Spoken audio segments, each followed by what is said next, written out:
Welcome friend. Now I am live today for your engineering mechanics class.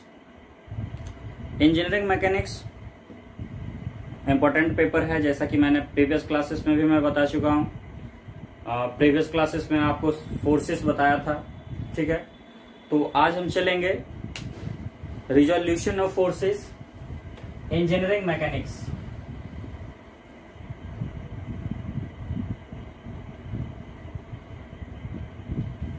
जैसा कि मैं पहले भी बता चुका हूं कि ये जो आपका इंजीनियरिंग मैकेनिक्स क्लास है, this is a special purpose for SBT. क्योंकि अभी जो मैं सिलेबस कवर कर रहा हूं ये सिर्फ इसी के लिए है, एसबीटी नॉर्म्स के अनुसार ये सिलेबस होगा, ठीक है। ये मेनली फर्स्ट ईयर स्टूडेंट के लिए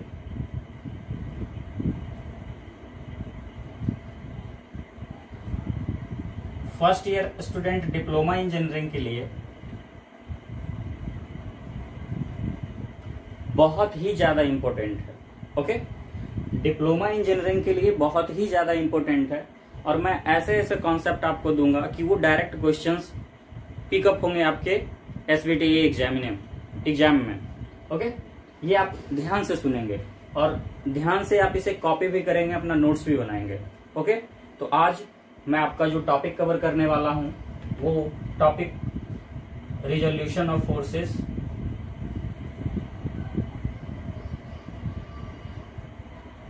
ठीक है, तो रिजोल्यूशन ऑफ फोर्स में कौन कौन सा होगा? एक परपेंडिकुलर कंपोनेंट होता है, एक हॉरिजॉन्टल होता है। Perpendicular that means vertical component, horizontal component, ठीक है।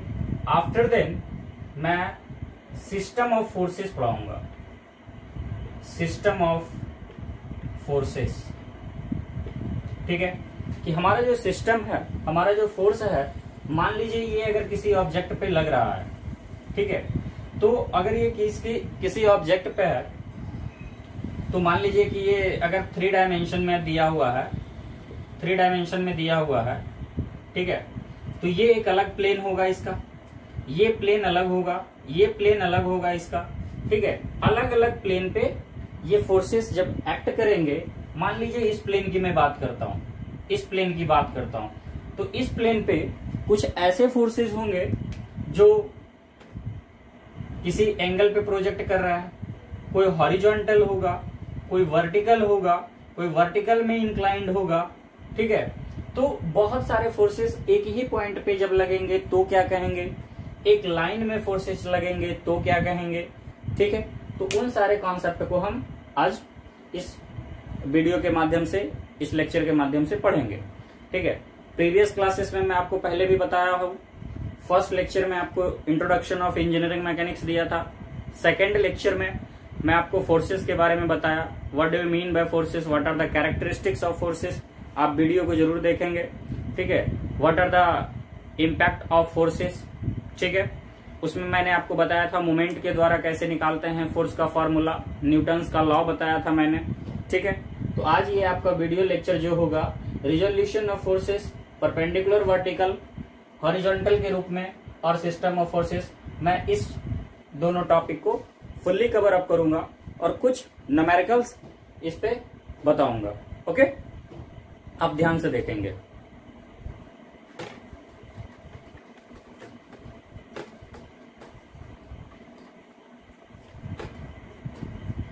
तो देखिए, सबसे पहले स्टार्ट करते हैं रिजोल्यूशन ऑफ फोर्स।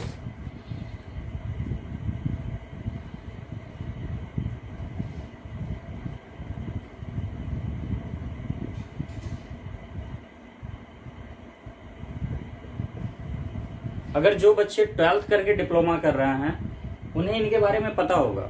जो बच्चे 12th करके डिप्लोमा कर रहे हैं आप लोगों में, उनको पता होगा, ठीक है। और जो बच्चे अभी 10th करके आए हैं उन्हें थोड़ी सी परेशानी होगी, ठीक है। तो आप अगर 10th वाले भी अगर अच्छे से समझेंगे तो ये बहुत अच्छा क्लियर कॉन्सेप्ट होगा, आप बस ध्यान देंगे, ठीक है। चलिए देखिए, अगर कोई भी एक ऑब्जेक्ट है, मान लीजिए ये कोई भी एक ऑब्जेक्ट है, ठीक है, इस पे फोर्सेस कितने तरीके से अप्लाई हो सकते हैं। देखिए ये हॉरिजॉन्टल डायरेक्शन है इसका, ये वर्टिकल डायरेक्शन है, किसी एंगल ऑफ इंक्लिनेशन पे है, देखिए ये किसी एंगल ऑफ इंक्लिनेशन पे फोर्स लग रहा है, ठीक है, या फोर्स किसी एंगल ऑफ इंक्लिनेशन से बाहर जा रहा है, ठीक है। तो अगर हॉरिजॉन्टल होगा, वर्टिकल होगा, तो आप तो उसे फाइंड आउट कर सकते हैं, आप उसे फाइंड आउट कर सकते हैं। लेकिन अगर किसी इंक्लिनेशन पे हो, किसी भी इंक्लिनेशन पे हो, मान लीजिए अगर इसका एक्स कंपोनेंट हमें निकालना है, हॉरिजॉन्टल का एक्स कंपोनेंट आपको निकालना है, तो आप एक्स कंपोनेंट इजीली निकाल सकते हैं। इसलिए निकाल सकते हैं कि ये जो हमारा फोर्स है वो एक्स डायरेक्शन में ही जा रहा है, ठीक है। तो एक्स डायरेक्शन में जा रहा है, दैट मीन्स एक्स कंपोनेंट इसका होगा, वाई कंपोनेंट 0 होगा, इसका होगा, वाई कंपोनेंट होगा, एक्स कंपोनेंट 0 होगा। तो ये कैसे होगा मैं इसे देखता हूं, ठीक है। देखिए मान लीजिए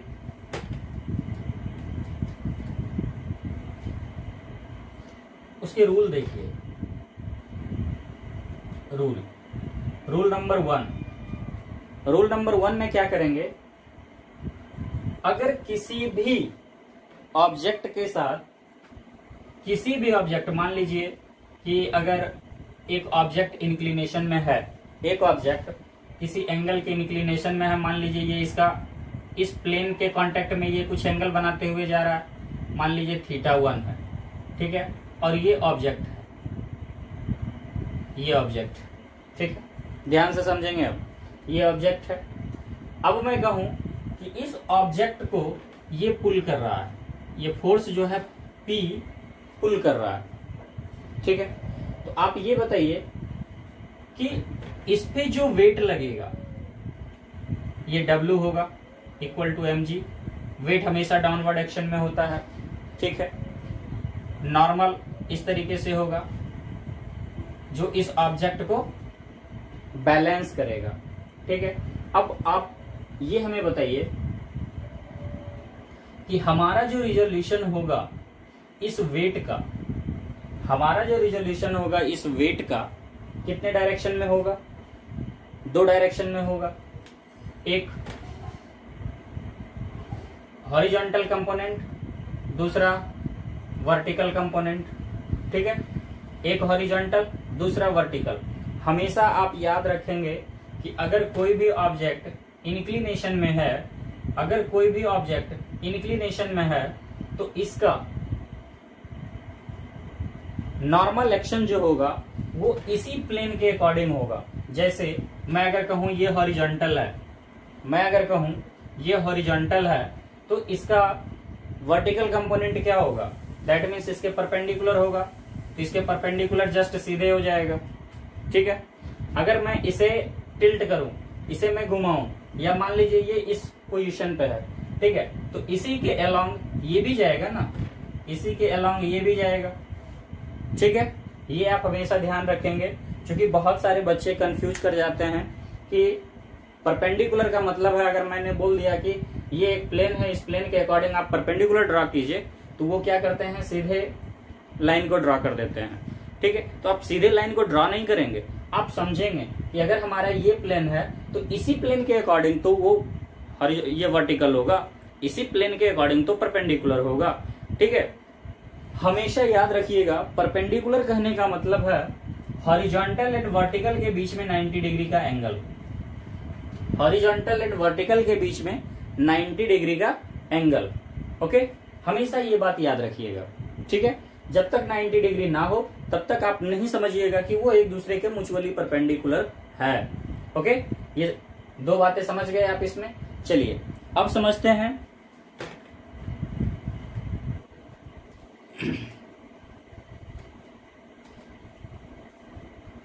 अगर देखिए कोई भी ऑब्जेक्ट, ये ऑब्जेक्ट है, अगर मैं इसे वर्टिकल हॉरिजॉन्टल डायरेक्शन में कहूं कि ये 10 न्यूटन का हॉरिजॉन्टल फोर्स लग रहा है, 10 न्यूटन का, ध्यान से समझेंगे इस कॉन्सेप्ट को, 10 न्यूटन का फोर्स लग रहा है, ठीक है। तो अगर मैं कहूं 10 न्यूटन का फोर्स लग रहा है तो मैं कहूंगा इस फोर्स का एक्स कंपोनेंट क्या होगा, यानी एक्स डायरेक्शन में ये फोर्स कितना लग रहा है, ठीक है, एक्स डायरेक्शन में कितना फोर्स लग रहा है।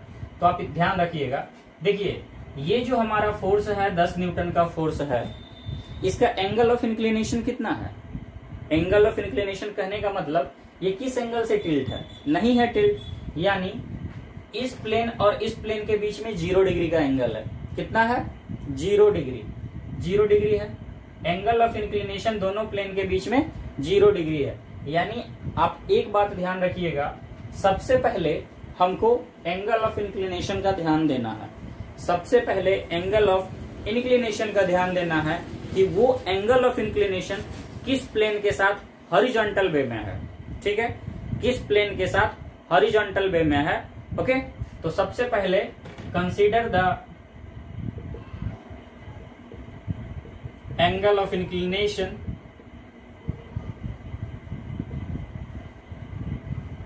ठीक है, कंसीडर एंगल ऑफ इंक्लिनेशन। अब देखिए दूसरे में क्या करते हैं, अगर ये कुछ नहीं है तो हो जाएगा 10 न्यूटन। अब कहिएगा 10 न्यूटन कैसे होगा, तो मैं ये बता रहा हूं कि दूसरे रूल में अगर हम चलें, दूसरे रूल को अगर हम फॉलो करें तो जो भी any plane, any force which is contact with horizontal, then angle of inclination with horizontal assume as cos theta. देखिए अगर कोई फोर्स किसी भी कांटेक्ट में है, मान लीजिए कि ये एक बॉडी है, ठीक है, और ये 10 न्यूटन का लोड लग रहा है, ध्यान रखिएगा ये 10 न्यूटन का लोड लग रहा है और कोई ना कोई एंगल, देखिए ये इसका लाइन ऑफ एक्शन है, ठीक है, तो लाइन ऑफ एक्शन ये है, तो ये मान लीजिए कि हॉरिजॉन्टल है, इस प्लेन के अकॉर्डिंग ये 10 न्यूटन का लोड लग रहा है। क्योंकि अगर ये सीधे लगता तो 10 न्यूटन का लोड इस तरीके से सीधे लगता ना। तो अब अगर इस प्लेन के अकॉर्डिंग है तो मान लीजिए ये थीटा हो गया, ठीक है, तो ये 10 न्यूटन का जो लोड है इस हॉरिजॉन्टल के साथ, 10 न्यूटन का लोड इस हॉरिजॉन्टल के साथ, थीटा देखिए इसके साथ बन रहा है, तो ये हो जाएगा cos theta. Cos theta magnitude होगा इसका कॉस थीटा। कैसे मैग्नीट्यूड होगा कॉस थीटा, तो ये हो जाएगा 10 कॉस थीटा, 10 कॉस थीटा, ठीक है। एंड अगर मैं वर्टिकल कहूं, इसका वर्टिकल दैट मीन्स परपेंडिकुलर कहूं, तो ये इसका परपेंडिकुलर हो जाएगा, क्योंकि जब एक हॉरिजॉन्टल हो गया तो दूसरा परपेंडिकुलर ही होगा ना, तो ये दूसरा हो जाएगा 10 साइन थीटा, 10 साइन थीटा, ठीक है। यानी हमेशा याद रखिएगा कि कोई भी फोर्स, कोई भी मैग्नीट्यूड ऑफ फोर्स किसी भी हॉरिजॉन्टल के साथ थीटा जिससे बन रहा है, जिस हॉरिजॉन्टल के साथ एंगल ऑफ कांटेक्ट है, ध्यान से सुनिएगा, जिस हॉरिजॉन्टल सरफेस के साथ एंगल ऑफ कांटेक्ट है वही उसका कॉस थीटा होगा।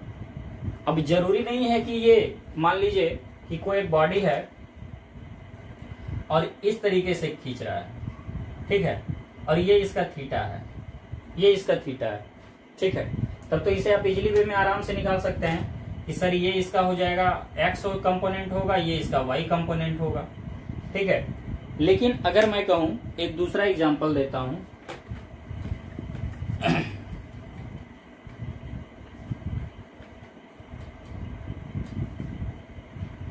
अगर मैं कहूं एक दूसरा एग्जांपल के रूप में कि देखिए अगर कोई एक बॉडी है, या मान लीजिए ये एक्स डायरेक्शन है, ये वाई डायरेक्शन है, ठीक है, ये एक्स डायरेक्शन है, वाई डायरेक्शन है, अब समझेंगे आप अच्छे से। अगर मैं कहूं ये इस वर्टिकल एंगल के साथ, वर्टिकल लाइन है ना, ये इसके साथ बन रहा है थीटा 2 और ये फोर्स है 12 न्यूटन का, ये कोई फोर्स 12 न्यूटन का with respect to with respect to y direction, 12 Newton load with respect to y direction at an angle θ2। तो आप इसे रिजॉल्व करें, find x component and y component. ये दो आपसे क्वेश्चन पूछा, ठीक है।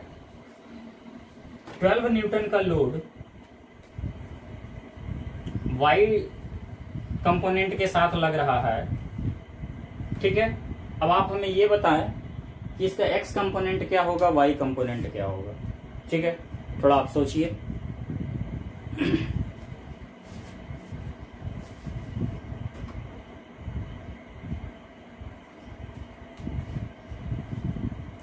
चलिए देखिए, मैं बता रहा हूं। मैंने क्या बोला था आपको कि जिस भी एंगल के, जिस भी प्लेन के साथ चल रहा है, प्लेन वहां हॉरिजॉन्टल था तो मैंने हॉरिजॉन्टल को एज्यूम किया, मतलब थीटा जिस प्लेन के कांटेक्ट में हो, समझिए आप, थीटा जिस प्लेन के कांटेक्ट में हो वो हॉरिजॉन्टल माना जाएगा। थीटा जिस भी प्लेन के कांटेक्ट में हो हॉरिजॉन्टल माना जाएगा। हॉरिजॉन्टल कहने का मतलब क्या है, वो एक्स एक्सिस होगा, वो हमेशा एक्स को डिनोट करेगा, ठीक है। वो हमेशा एक्स को डिनोट करेगा एंड रिमेनिंग जो होगा वो वाई को डिनोट करेगा। ओके, ये चीज आप समझ रहे हैं। देखिए अब अगर मैं इसको कहूं तो इसका क्या हो जाएगा, ये अगर आप वाई को ले रहे हैं, आप इस कोऑर्डिनेट को ले रहे हैं, वाई को ले रहे हैं, तो देखिए इसका ये हो जाएगा क्या, एक्स कंपोनेंट। किसके लिए, 12 न्यूटन के लिए। 12 न्यूटन के लिए ये एक्स हो जाएगा और 12 न्यूटन के लिए ये वाई हो जाएगा, वाई हो जाएगा 12 न्यूटन के लिए। कब, when assume y angle with y direction with y, then assume vertical component क्या हो जाएगा, x हो जाएगा, हॉरिजॉन्टल क्या हो जाएगा, y हो जाएगा। तो देन x कंपोनेंट इसका क्या होगा, x component in y direction, x component y direction में होगा, क्या हो जाएगा 12 cos थीटा 2, ठीक है। और y कंपोनेंट किस में होगा, इन x डायरेक्शन, ये हो जाएगा 12 sin थीटा 2। समझ गए आप, 12 sin थीटा 2, ठीक है। आप इसे दूसरे तरीके से भी बनाएंगे कि सर हमें ये कंपोनेंट है, हमको समझ में नहीं आ रहा है, ठीक है। तो आप क्या जानते हैं कि जितने कोऑर्डिनेट हैं वो सारे कोऑर्डिनेट इक्वली डिस्ट्रीब्यूट रहते हैं और उनके बीच का एंगल कितना होता है, 90 डिग्री। उनके बीच का एंगल देखिए, इन दोनों के बीच का एंगल कितना है, 90 डिग्री, है ना। इन दोनों बीच का एंगल 90 डिग्री। तो अगर मैं कहूं कि ये प्लेन, इस प्लेन के साथ थीटा 2 बन रहा है, तो क्या ये एंगल 90 माइनस थीटा 2 नहीं हो जाएगा, ये एंगल 90 माइनस थीटा 2 होगा। देखिए स्प्लिट करने पे उसकी वैल्यू चेंज नहीं होगी, स्प्लिट करने पे उसकी वैल्यू चेंज नहीं होगी। देखिए 90 माइनस थीटा 2, तो अब देखिए, अब जब 90 माइनस थीटा 2 कंसिडर करेंगे, व्हेन कंसीडर, ये कब कंसीडर किए, जब हम थीटा 2 को कंसीडर किए। अब करेंगे when consider angle 90 minus theta 2 किसके साथ है, विथ रिस्पेक्ट टू इस एक्स एक्सिस के साथ, एक्स एक्सिस के साथ। अभी मैं पॉजिटिव नेगेटिव नहीं बता रहा हूं, विथ रिस्पेक्ट टू इस एक्सिस के साथ। अब इस एक्सिस के साथ है तो देखिए इस कंपोनेंट के लिए, अब देखिए इसके साथ 90 माइनस थीटा 2 बन रहा है, इसको आप फेयर करके बना लीजिए। देखिए ये हो जाएगा 90 माइनस थीटा 2, 90 माइनस थीटा 2, ठीक है। तो अगर मैं 90 माइनस थीटा 2 इस कंपोनेंट के साथ बनाऊं तो क्या हो जाएगा,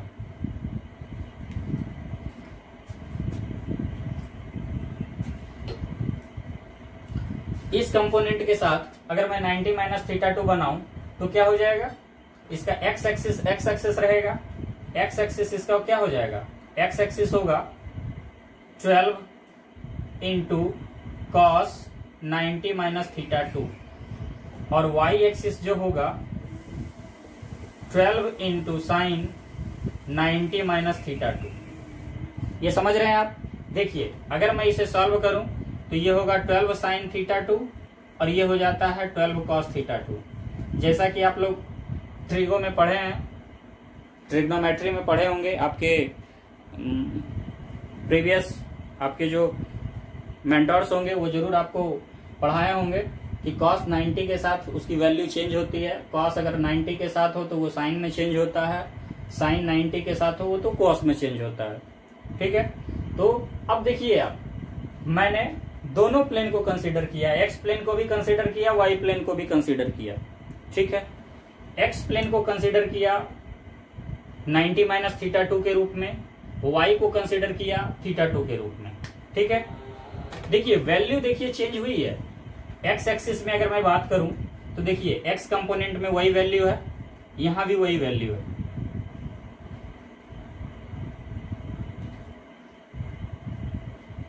हाँ, ये देखिए एक्स डायरेक्शन में जो वैल्यू है वही वैल्यू है, वाई एक्सिस के लिए जो वैल्यू है वाई डायरेक्शन में भी वही वैल्यू है।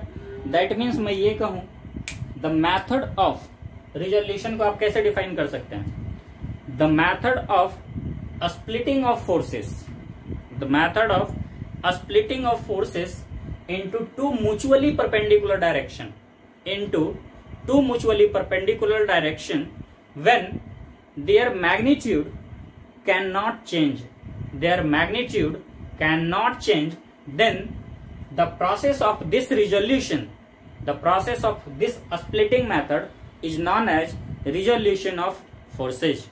Okay, आप ये समझ गए? A splitting of forces into two component, one component is horizontal, that means x component, and another component is vertical, that means y component. Okay, then how can it define? आप इसे define कैसे कर सकते हैं resolution of forces के? तो मैंने देखा, आप देख लीजिए, मैंने एक्स एक्सिस को भी कंसीडर किया, वाई एक्सिस को भी कंसीडर किया। हमारी वैल्यू जो है सेम है, वैल्यू में कोई चेंजिंग नहीं है, मैग्नीट्यूड में कोई चेंजिंग नहीं है। तो दैट मीन्स आप इसे डिफाइन कर सकते हैं ना, the method of splitting of forces when the forces act an any inclination, the forces act on any inclination with an any angle of theta, मतलब किसी भी एंगल ऑफ थीटा के रूप में रहे और किसी भी इंक्लाइंड वे में रहे, तो स्प्लिटिंग के बाद उसका मैग्नीट्यूड में चेंजिंग ना हो, उसके इसी प्रोसेस को मैं रिजोल्यूशन ऑफ फोर्सेस कहता हूं। ओके,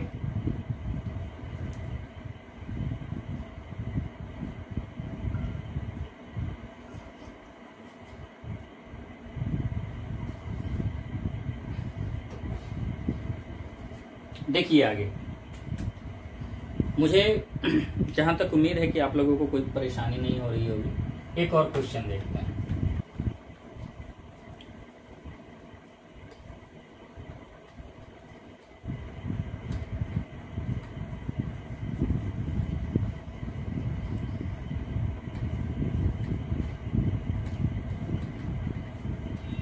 देखिए एक क्वेश्चन और देखते हैं, इसी कंपोनेंट मेथड के जरिए देखते हैं। अभी मैं साइन कन्वेंशन नहीं लेके चल रहा हूं, ये आप नहीं कहेंगे कि सर गलत बता रहे हैं। ठीक है, देखिए अब मैं इस एंगल पे लेके चल रहा हूं।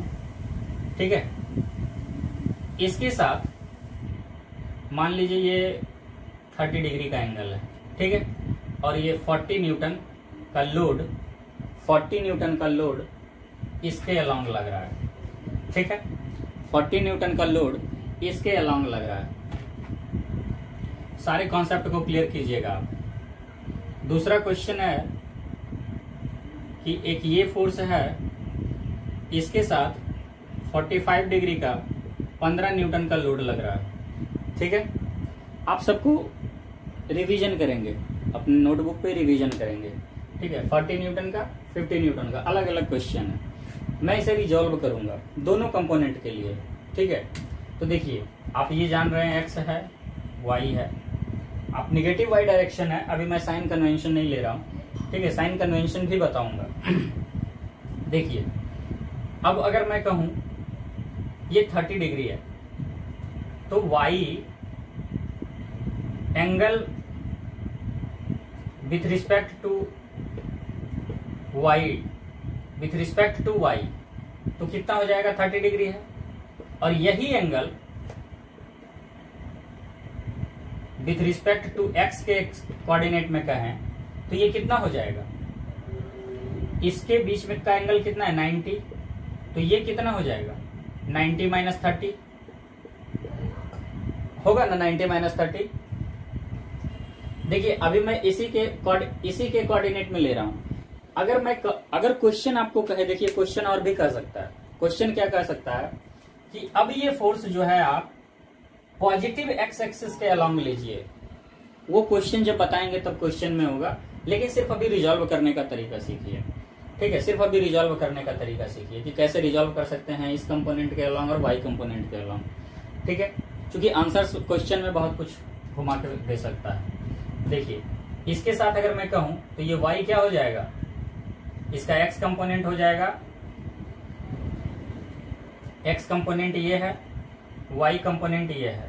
तो वाई कंपोनेंट देखिए वाई के साथ थीटा बन रहा है, वाई प्लेन के साथ थीटा बन रहा है, तो वाई प्लेन कॉस थीटा हो जाएगा, वाई प्लेन कॉस थीटा, ठीक है, यानी ये हो जाएगा 40 कॉस 30 डिग्री और ये हो जाएगा 40 साइन 30 डिग्री, ठीक है।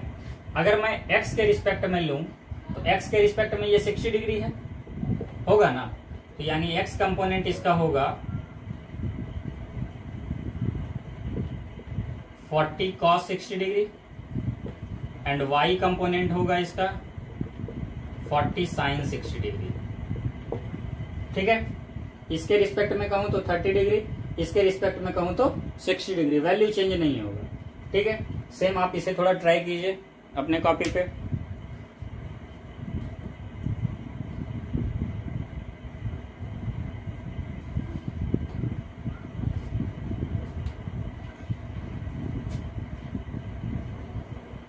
चलिए देखते हैं।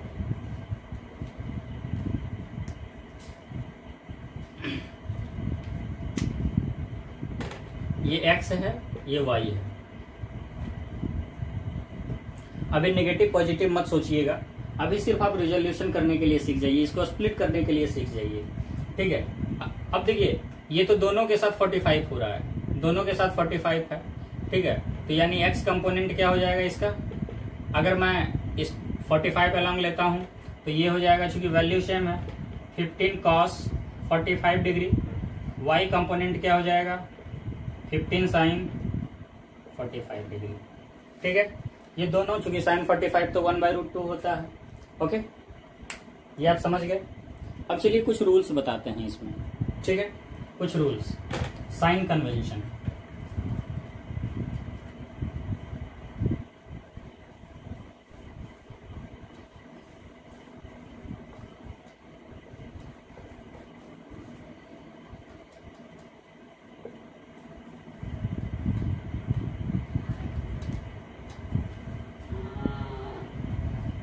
अब चलिए साइन कन्वेंशन के रूप में चलते हैं कि कैसे क्या करेंगे। साइन कन्वेंशन एंड रूल, कुछ जो है रिजोल्यूशन ऑफ फोर्सेस में क्या क्या हमको ध्यान रखने हैं वो हमें मालूम करना है। देखिए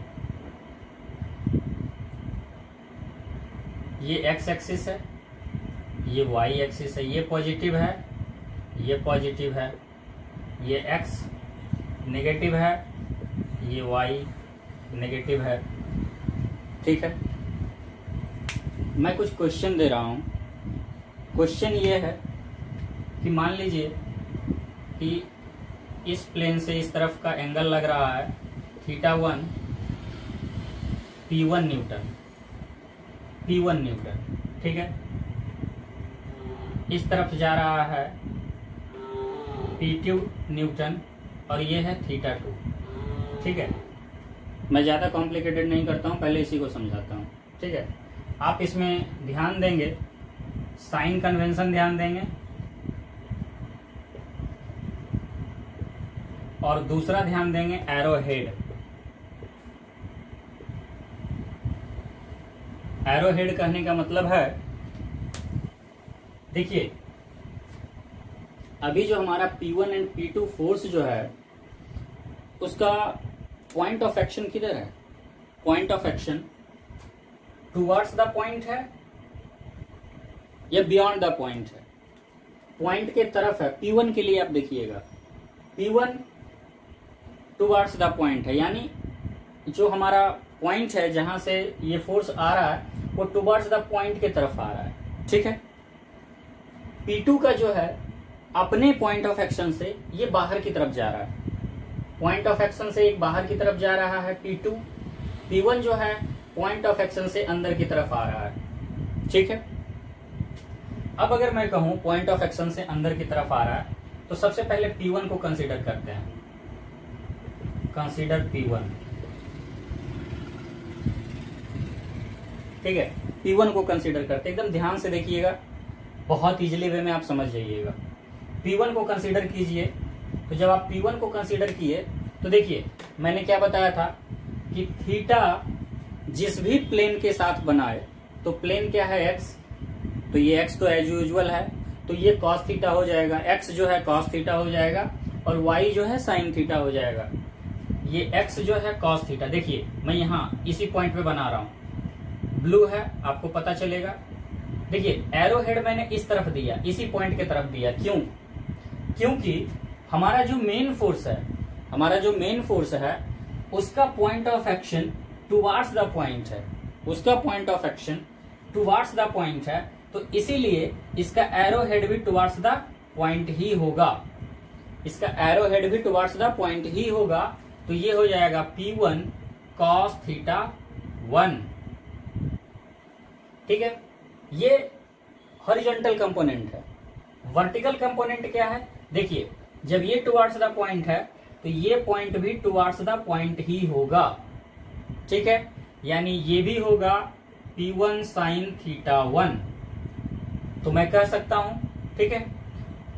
तो अब अगर साइन कन्वेंशन की बात करें तो साइन कन्वेंशन की बात करें तो आप याद रखेंगे, आप एक चीज याद रखिएगा, इस डायरेक्शन में हम जितना जा रहे हैं, ठीक है, इस डायरेक्शन में, यानी आप ये समझिए मैं अभी आपके अपोजिट हूं।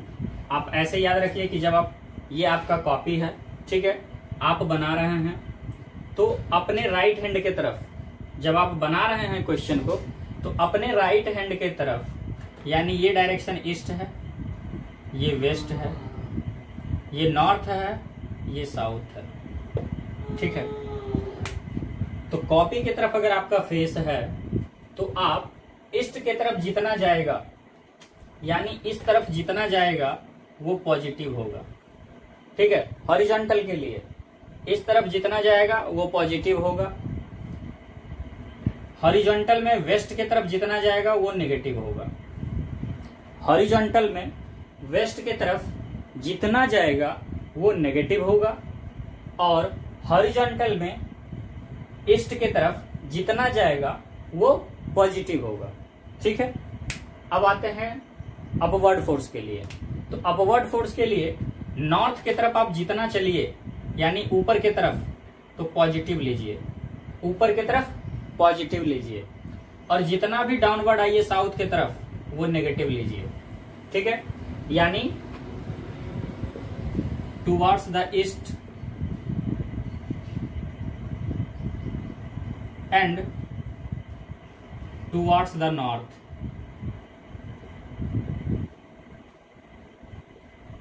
Consider positive sign. अगर आप ईस्ट की तरफ जा रहे हैं, नॉर्थ की तरफ जा रहे हैं तो पॉजिटिव साइन को कंसीडर कीजिएगा, ठीक है।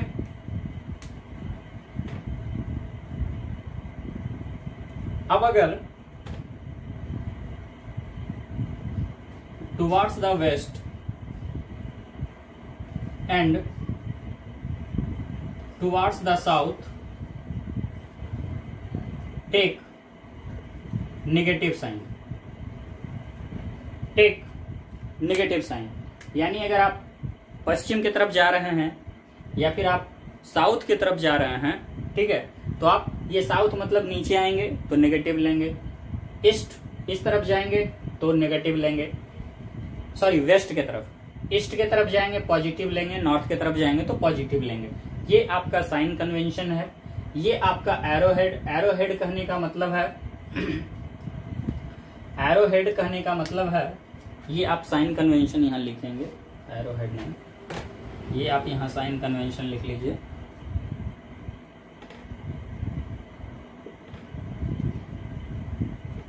साइन कन्वेंशन, ठीक है। और यहां मैं एरोहेड लिख देता हूं।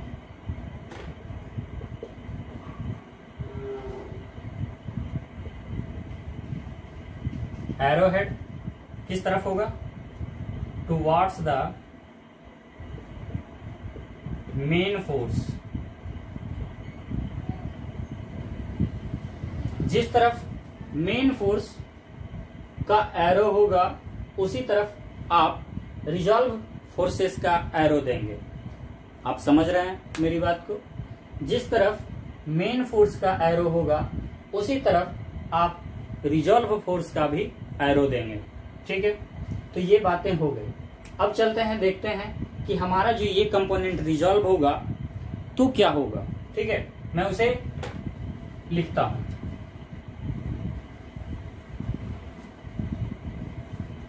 जिन बच्चों को समझ में नहीं आ रहा है वो वीडियो को बार बार पॉज करके देखेंगे, ठीक है। मैं उम्मीद करता हूं कि आप बहुत अच्छे तरीके से समझ जाएंगे, ठीक है। देखिए 4P1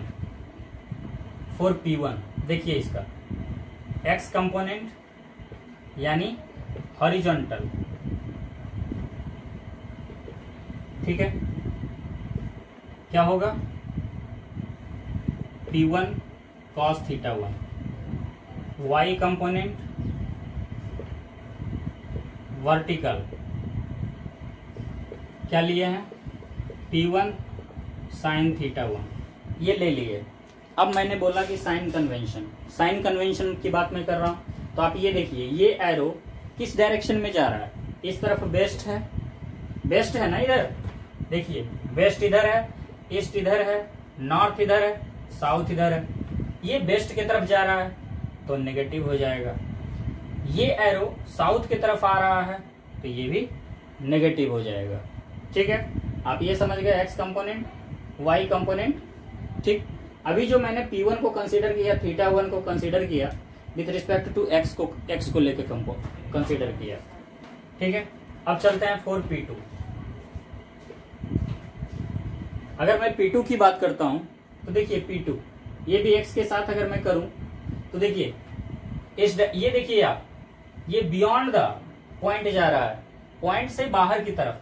तो मैं भी जो इसे रिजॉल्व करूंगा, देखिए इसे मैं रिजॉल्व किया तो मैंने एरो बाहर की तरफ दिया, यानी ये हो जाएगा P2 cos θ2, ठीक है, बाहर की तरफ। और ये देखिए ऊपर की तरफ जा रहा है, P2 sin θ2, ठीक है। तो अब अगर मैं कहूं कि इसका x कंपोनेंट क्या हो जाएगा P2 के लिए,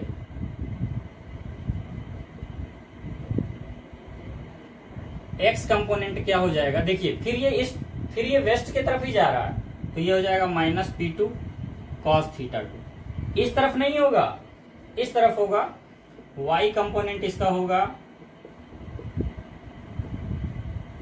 वर्टिकल।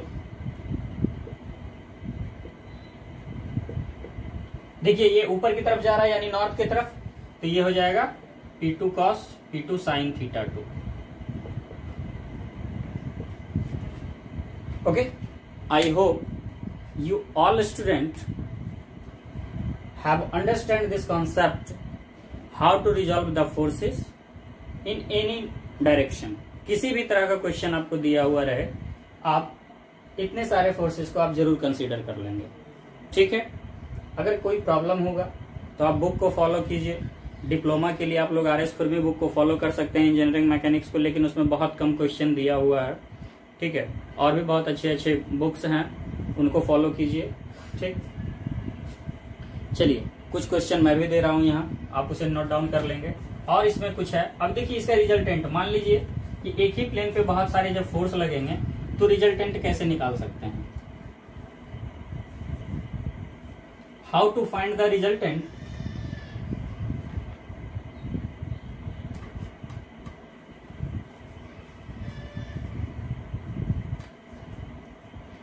अगला टॉपिक है how to find the resultant. How to find the resultant of resolved force. ठीक है, how to find the resultant and magnitude, resultant and magnitude, oh sorry resultant ही मैग्नीट्यूड होगा, एंड डायरेक्शन लिख लीजिए, and direction of resolve force. ठीक है, देखिए अगर ये एक प्लेन है, एक ऑब्जेक्ट है, ठीक है, इससे मान लीजिए एक फोर्स P1 न्यूटन का लग रहा है, दूसरा θ2 पे P2 न्यूटन का लग रहा है, तीसरा ये एंगल मान लीजिए ये है तो θ3 पे ये P3 लग रहा है, ये मान लीजिए इस तरीके से है तो ये इसके साथ P4 लग रहा है। ठीक है, ये θ4 मान लीजिए, और इसी के साथ मान लीजिए कि P5 लग रहा है, एक P6 लग रहा है। ठीक है, P6 लग रहा है। ये बहुत सारे फोर्सेस हैं, मैंने एक ऑब्जेक्ट पे दिया है। ठीक है, अब आप देखिए क्या करेंगे। सबसे पहले आप जानते हैं, आप इसे अलजेब्रिक सम निकालेंगे। अलजेब्रिक सम, पहला रूल क्या है, पहला find algebraic sum of all forces along x direction।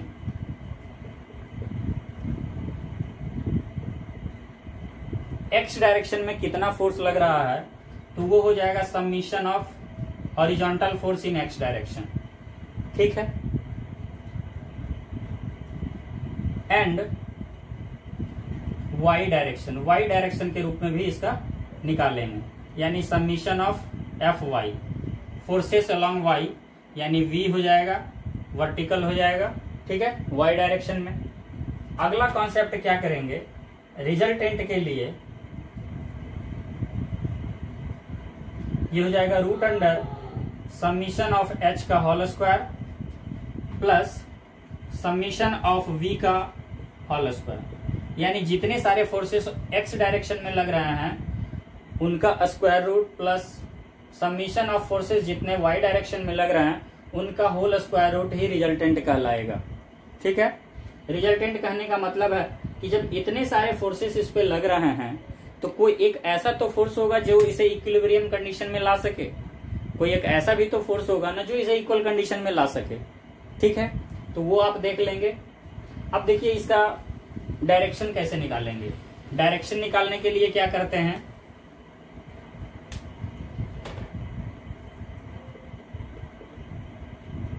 Direction निकालने के लिए करते हैं tan theta equal to slope निकालते हैं summation of v upon summation of h, summation of v upon summation of h। ठीक है, इन दोनों का जो रेशियो होगा वही डायरेक्शन को कंसीडर करता है और रिजल्टेंट ये कंसीडर करता है। ओके, अब एक क्वेश्चन को कंसीडर करते हैं। ठीक है, तब हमें पता चलेगा कि हमारे जो रिजल्व्ड फोर्स का रिजल्टेंट एंड डायरेक्शन कैसे फाइंड आउट कर सकते हैं, वो हमें बहुत अच्छे से पता चलेगा। ओके,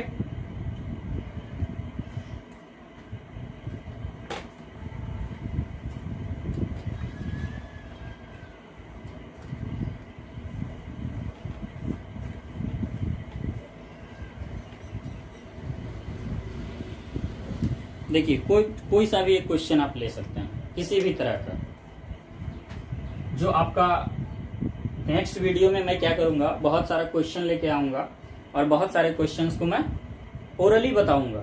ठीक है, देखिए मान लीजिए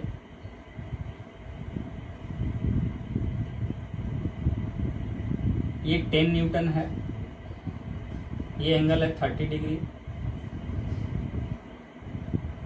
ये 20 न्यूटन है, ये एंगल है 45 डिग्री। ये 30 डिग्री 15 न्यूटन है,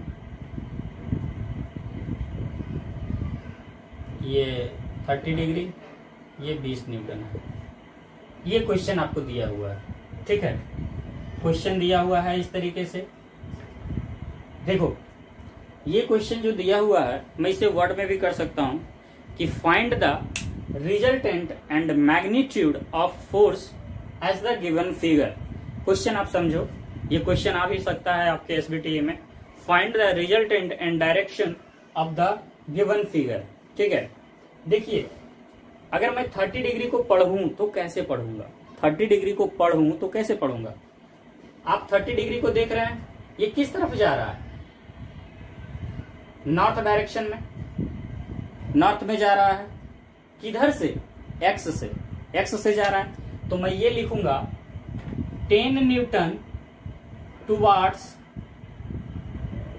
नॉर्थ एट 30 डिग्री ऑफ किससे, ईस्ट से, यानी ईस्ट से 30 डिग्री के नॉर्थ के तरफ जा रहा है। ईस्ट से 30 डिग्री नॉर्थ के तरफ जा रहा है। ऐसे ही आप सबको पढ़ लेंगे, ठीक है। इसे आप पढ़ेंगे, ये किधर से जा रहा है, वेस्ट से नॉर्थ की तरफ जा रहा है। ये वेस्ट से, ये सॉरी, ये साउथ से वेस्ट की तरफ जा रहा है। ये किधर से जा रहा है, ये साउथ से ईस्ट की तरफ जा रहा है, ठीक है। ये आपके बुक्स में क्वेश्चन भी होंगे, आपके बुक में क्वेश्चन भी होंगे इसी लैंग्वेज में लिखा हुआ, इस लैंग्वेज में लिखा हुआ होगा जिसे मैंने एक डायग्राम के रूप में ड्रॉ कर दिया है, ठीक है। चलिए अब इस क्वेश्चन को मैं बनाता हूं,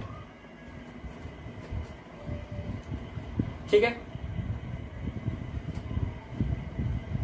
देखिए इस क्वेश्चन को अगर मैं बनाऊं तो कैसे बनाऊंगा। सबसे पहले आप क्या कीजिए, रिजॉल्व फोर्स।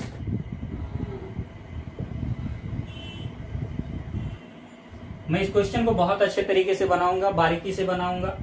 सबसे पहले मैं 10 न्यूटन को ले रहा हूं, कंसीडर 10 न्यूटन।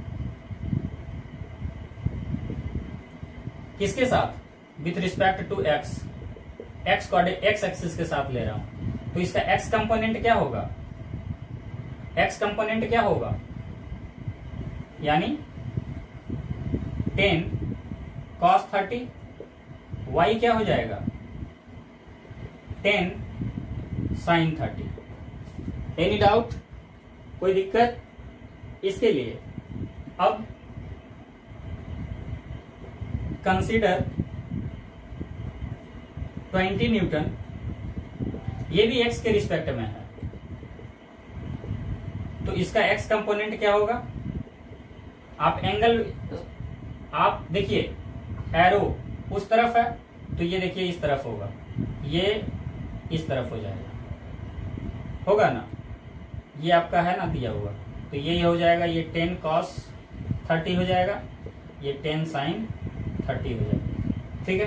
क्योंकि ये आपका 30 डिग्री दिया हुआ है, एरो भी उस तरफ जा रहा है, ठीक है। इसका देखिए क्या है,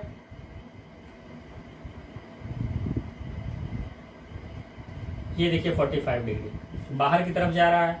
तो ये हो जाएगा 20 cos 45, लेकिन एरो क्या होगा इसका, देखिए साउथ की तरफ जा रहा है, सॉरी वेस्ट की तरफ, तो negative. y component 20 sin 45, okay, ये आप समझ गए। अब मैं कहूं 15 न्यूटन के लिए, तो 15 न्यूटन के लिए क्या होगा, 15 न्यूटन के लिए कीजिए, देखिए ये है 30। तो देखिए ये y कंपोनेंट जो होगा इसका क्या हो जाएगा 15 cos 30 डिग्री, और x कंपोनेंट क्या हो जाएगा 15 sin 30 डिग्री। अब देखिए एरो क्या होगा, भले ही ये थर्ड क्वाड्रेंट में दिख रहा है, लेकिन एरो इसका हमेशा पॉजिटिव होगा, क्योंकि एक नॉर्थ की तरफ जा रहा है, दूसरा ईस्ट की तरफ जा रहा है, ठीक है। अब अगर हम मानते हैं 20 डिग्री, 20 न्यूटन को लेते हैं, 20 न्यूटन का, इसका देखिए y कंपोनेंट क्या होगा 20 cos 30 एंड x कंपोनेंट होगा 20 sin 30। एरो क्या होगा तो x component y component positive हो जाएगा, एक्स कंपोनेंट निगेटिव होगा। ठीक है, ये आप समझ गए? एनी डाउट यहां तक? अब आप लिखेंगे summation of all horizontal forces in x direction. ठीक है, तो देखिए क्या लग रहा है एक्स डायरेक्शन में, ये हो जाएगा 10 cos 30 प्लस, यहां देखिए माइनस है तो ये हो जाएगा -20 cos 45 एक्स कंपोनेंट में, प्लस 15 sin 30 और फिर -20 sin 30। ये हो गया। जो भी आएगा आप ये लिख लेंगे, समीशन ऑफ एच आपको जो भी आएगा इतना न्यूटन के रूप में। इसी तरह समीशन ऑफ वाई निकाल लेंगे, क्या होगा summation of v y, 10 sin 30 plus 20 sin 45 plus 15 cos 30 plus 20 cos 30।